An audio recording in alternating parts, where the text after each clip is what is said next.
Assalamualaikum warahmatullahi wabarakatuh.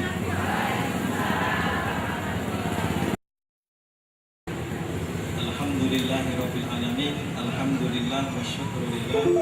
Wassalatu wassalamu ala Rasulillah wa ala alihi wa sahbihi wa man wala. La haula wala quwwata amma ba'd.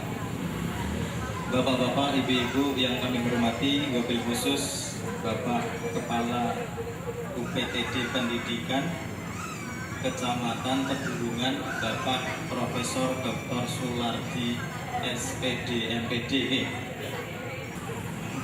Alhamdulillah wa syukrulillah, yang kami hormati pula bapak-bapak, ibu-ibu yang berbahagia yang hadir pada kesempatan kali ini. Subhanallah, hari ini saya sangat bahagia sekali. Ini semua atas karunia yang diberikan oleh Allah Subhanahu wa taala, sehingga saya bisa silaturahim dengan ibu-ibu saya. Ya. Gimana kabarnya, Bu? Sehat semua? Alhamdulillah. Masih Islam? Iya. Kedua kalinya salawat dan salam semoga senantiasa terlimpah tercurah kepada junjungan kita baginda Rasulullah Muhammad SAW, Nabi Rasul yang sangat kita cintai, dan semoga nanti suatu hari kita bisa bersama Rasulullah di surga. Amin ya robbal alamin. Kiai atau ustadz itu kalah sama sopir Metro Mini. Ini persoalan ini bagi saya ini. Bagaimana kalau kita istighfar terus malam ini ya? Saya khawatir ya. Siap? Ibu mau istighfar? Ya, saya kasih waktu 2 jam, Bu. Istighfar ya. Astagfirullah.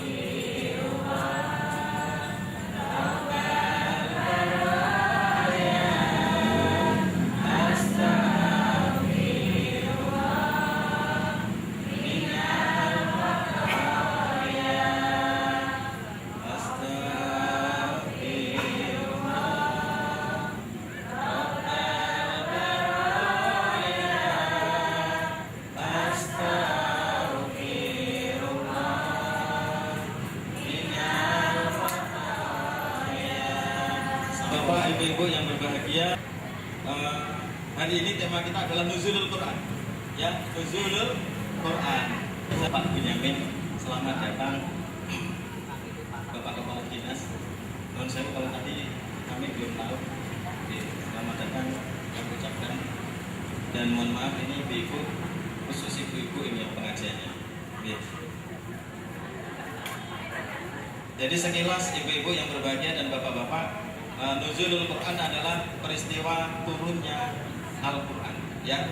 Jadi ini adalah merupakan peristiwa penting turunnya wahyu Allah yang pertama kali kepada Nabi Muhammad Rasulullah SAW, ya, sebagai kitab terakhir yang menjadi pegangan bagi umat Islam. Sebenarnya begini, Bu, saya mau tanya, kira-kira pada tanggal berapa Al-Quran pertama kali turun? 17 Ramadan. Kata siapa?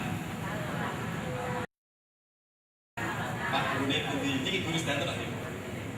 Ya, ini ada perbedaan pendapat sebenarnya, Bu, ya. Ada perbedaan pendapat. Yang pertama, pendapat pertama mengatakan bahwa pada bulan Rabiul Awal tanggal 8 atau tanggal 18. Tanggal 18 itu berdasarkan riwayat dari Ibnu Umar. Itu pendapat pertama. Pertama kali turunnya Al-Quran. Pendapat kedua itu pada bulan Rajab, ya, tanggal 17 atau tanggal 27 menurut riwayat Abu Hurairah. Nah, yang ketiga itu pada bulan Ramadan, tanggal 17 menurut riwayat Al-Barok bin Azib, atau tanggal 21 menurut Syekh Al-Barok Puri, atau tanggal 24 menurut riwayat dari Aisyah, Jabir, dan Wasilah bin Asqa. Jadi ternyata ada perbedaan pendapat.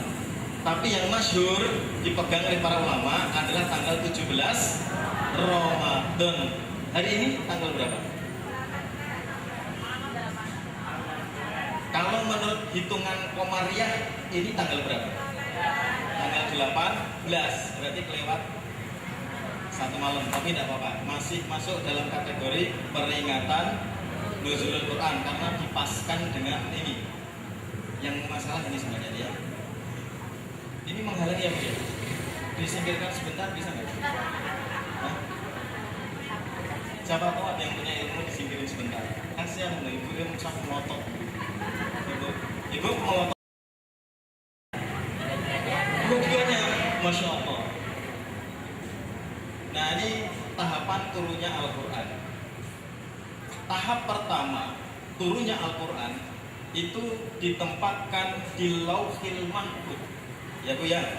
Jadi Al-Quran itu ditempatkan di sebuah tempat yang istimewa, yang tidak istilahnya apa? Tidak semua orang tahu, yaitu sebuah tempat yang disebut dengan Lauhil Mahfuz. Tahap yang kedua, setelah Al-Quran ditaruh di tempat Lauhil Mahfuz, kemudian dari Lauhil Mahfuz itu diturunkan ke Baitul Izzah di Sama'id Dunya. Di Sama'id Dunya atau langit dunia, langit yang terdekat dengan bumi. Itu tahapannya. Jadi tidak mak bedunduk dari Allah kemudian diberikan kepada Muhammad melalui malaikat Jibril. Enggak seperti itu. Ada tahapan-tahapannya. Yang pertama di Lauhil Mahfuz, yang kedua di Baitul Izzah. Baru dari Baitul Izzah itulah kemudian Al-Quran diturunkan kepada Nabiullah Muhammad Sallallahu Alaihi Wasallam melalui malaikat Jibril. Melalui malaikat Jibril dengan berangsur-angsur. Nah ini hikmah kenapa Al-Quran diturunkan secara berangsur-angsur. Yang pertama itu mengurangi beban Nabi Muhammad SAW dalam penerimaan wahyu. Karena pada saat seseorang, pada saat Nabi Muhammad menerima wahyu itu subhanallah bebannya itu luar biasa berat. Karena dalam satu riwayat dikatakan apabila Al-Quran itu diturunkan di gunung Uhud, maka gunung itu akan terbelah menjadi dua, saking beratnya menerima wahyu Allah yang namanya Al-Quran. Maka ketika pertama kali Rasulullah itu menerima Al-Quran, disuruh baca sama malaikat Jibril, Rasulullah tidak bisa membaca. Maka Nabi suruh baca, tidak bisa lagi. Suruh baca, tidak bisa lagi. Kemudian diajari oleh malaikat Jibril tentang Iqra bismi rabbikal ladzi khalaq dan seterusnya. Setelah itu kemudian Rasulullah pulang dan dia merasakan satu perasaan yang sangat kacau di dalam dirinya, dan kemudian dia dibantu oleh Khadijah istri tercintanya untuk menenangkan hatinya. Nah itulah maka kenapa berangsur-angsur. Kalau berat 30 juz itu subhanallah berat sekali, maka diturunkan secara berangsur-angsur. Yang kedua itu untuk meneguhkan hati Nabi Muhammad SAW dengan menceritakan kisah-kisah Nabi sebelumnya. Al-Quran itu banyak cerita tentang Nabi-Nabi sebelumnya. Tahu contohnya enggak? Ceritanya siapa? Maryam. Maryam sama siapa? Sama Isa. Terus siapa lagi? Nabi Yusuf sama siapa? Zulaikha. Bapak kok banter banget? Ada apa dengan Zulaikha? Ada yang namanya Bu Zulaikha di sini? Ya? Oh, istrinya namanya Bu Zulaikha. Subhanallah. Nabi Yusuf sama Zulaikha itu kan bagaikan diibaratkan kalau bumi itu dibelah dua, separuh adalah ketampanan, maka separuh adalah kecantikan. Maka yang kecantikan itu milik Zulaikha, yang ketampanan milik Yusuf. Kisah-kisah Nabi terdahulu itu memperkuat Nabiullah Muhammad dalam mendapatkan Islam. Kemudian yang selanjutnya adalah merubah tradisi secara bertahap, penetapan hukum secara bertahap. Contohnya nah Allah menurunkan Al-Quran dengan berbagai hikmah yang terkandung di dalamnya. Contohnya tentang keajaiban Al-Quran itu mudah dihafalkan. Ini ada satu contoh adik kita yang masih kecil sudah bisa menghafalkan Al-Quran dengan kode-kode, dengan gerakan tangan, dengan menggambarkan, ya, dalam isyarat, ya.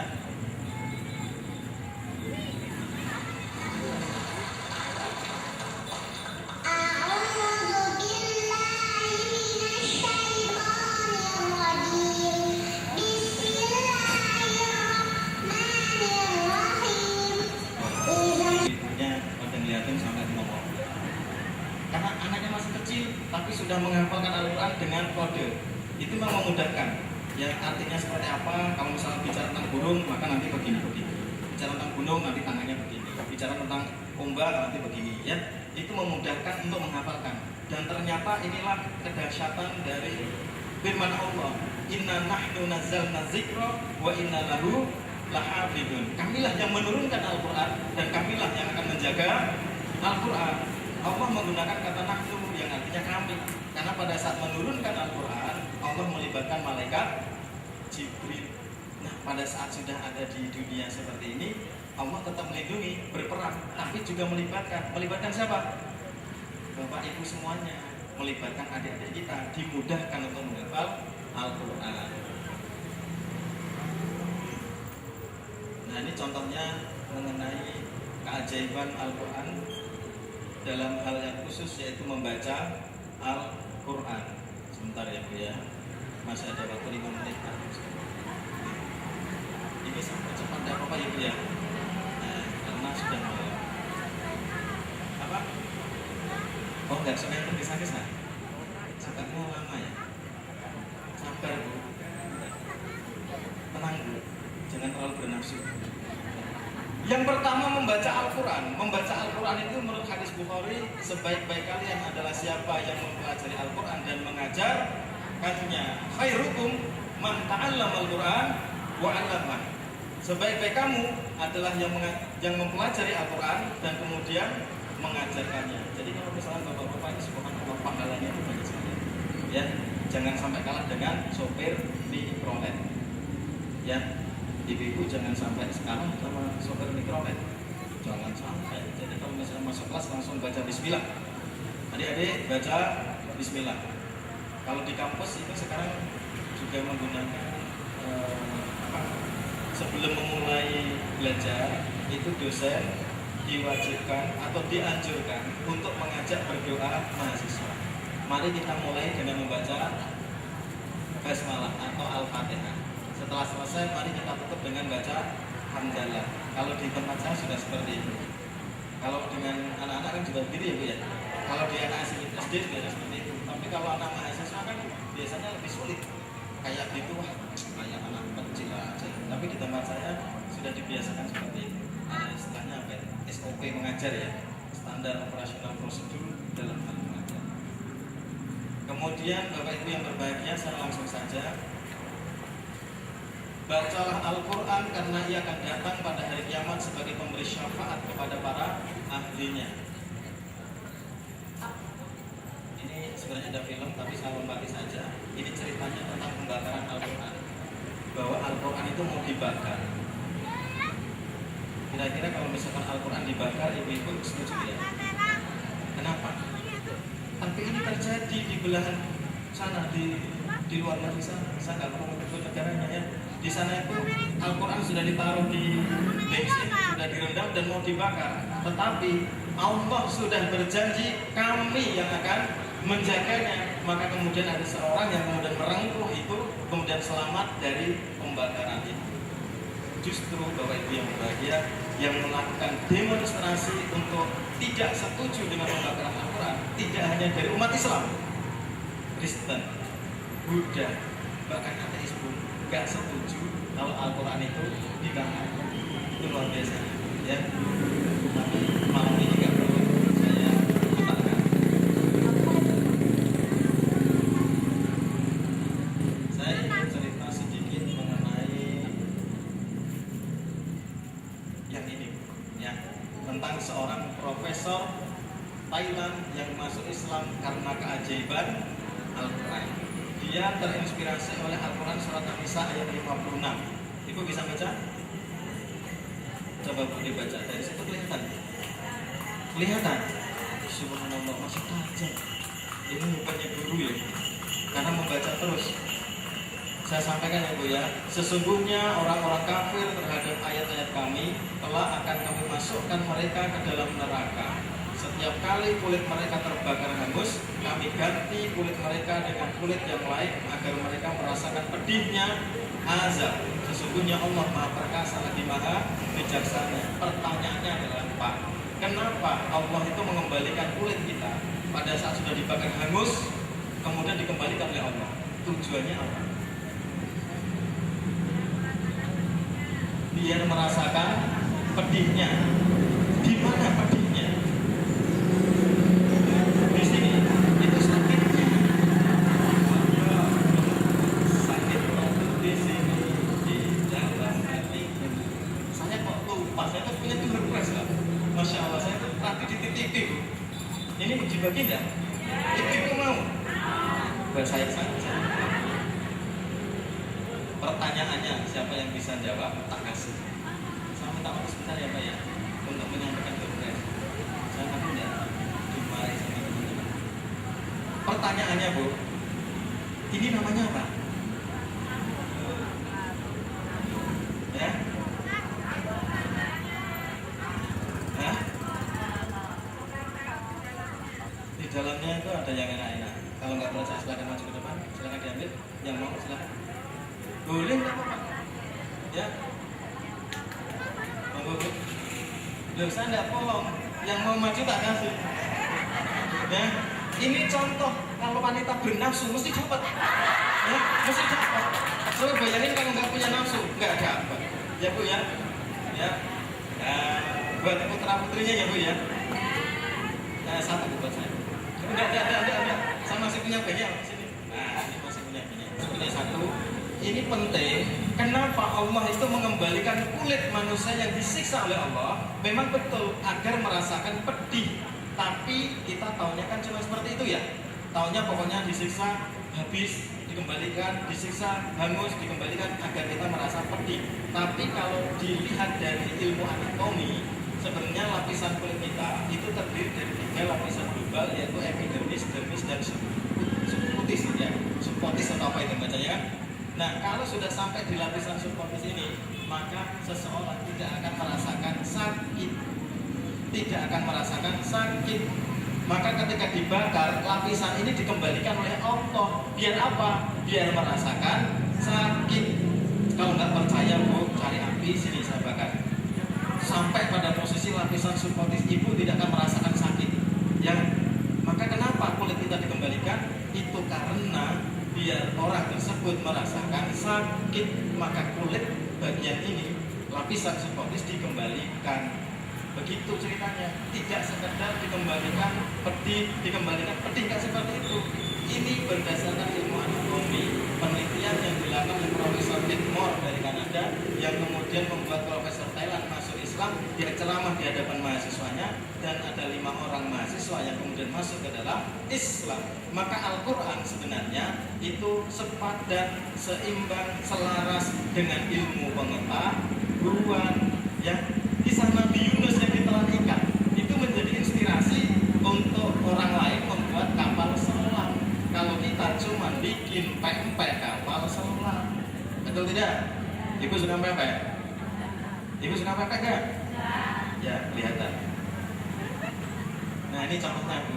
Lapisan kulit manusia seperti ini ya, epidermis, dermis, dan lapisan subkutan atau subcutis tadi. Ya, Al-Fatihah.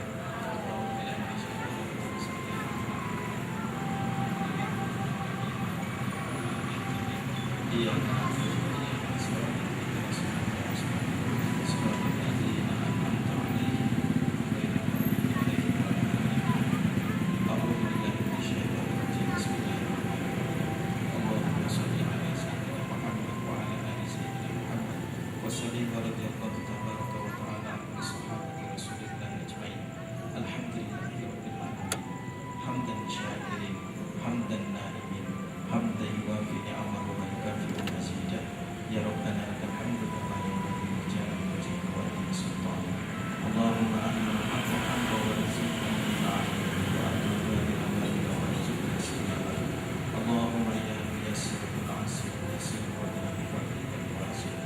Allahumma la ilaha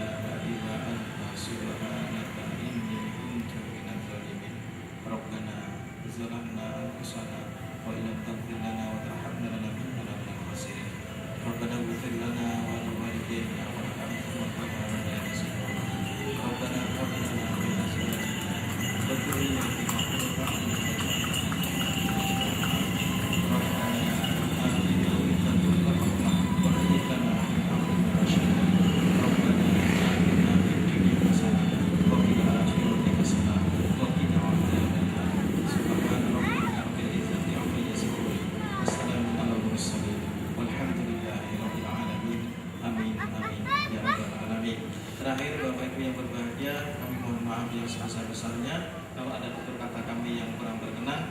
Saya punya pantun, Camat Muntal Gapuro, menawi lepak pulau Ngapuro. Buah duku sayurnya letih, maafin daku please deh.